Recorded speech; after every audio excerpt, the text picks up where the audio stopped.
জানেন কি, স্বয়ং ভগবান বিষ্ণুর সবচেয়ে বিশ্বস্ত দ্বাররক্ষী একসময় ভয়ঙ্কর অসুরে পরিণত হয়েছিলেন। কিন্তু কেন? একদিন ব্রহ্মার 4 মানসপুত্র সনক, সনাতন, সনন্দ ও সনত কুমার বৈকুণ্ঠে ভগবান বিষ্ণুর দর্শনের জন্য আসেন।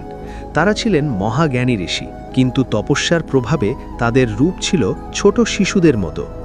বৈকুণ্ঠের প্রবেশদ্বারে দাঁড়িয়েছিলেন বিষ্ণুর দ্বারপাল জয় ও বিজয়। তারাই 4 ঋষিকে সাধারণ শিশু ভেবে ভিতরে যেতে বাধা দেন।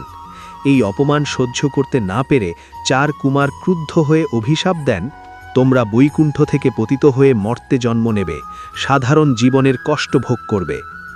পরিস্থিতি দেখে ভগবান বিষ্ণু নিজে উপস্থিত হন। তিনি ঋষিদের কাছে ক্ষমা চান এবং অভিশাপ ফিরিয়ে নিতে অনুরোধ করেন। কিন্তু একবার উচ্চারিত অভিশাপ পুরোপুরি ফিরিয়ে নেওয়া সম্ভব ছিল না। তখন বিষ্ণু জয় বিজয়ের সামনে রাখলেন এক কঠিন সিদ্ধান্ত। 2টি পথ। 1, 7 জন্ম ধরে তার ভক্ত হয়ে মর্তে জন্ম নিতে হবে, অথবা মাত্র 3 জন্মে তার শত্রু হয়ে জন্ম নিতে হবে এবং প্রতিবার তার অবতারের হাতে নিহত হতে হবে।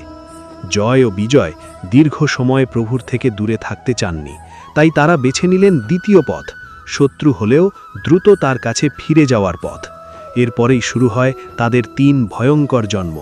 প্রথম জন্মে হিরণ্যাক্ষ ও হিরণ্যকশিপু, দ্বিতীয় জন্মে রাবণ ও কুম্ভকর্ণ, তৃতীয় জন্মে শিশুপাল ও দন্তবক্ক।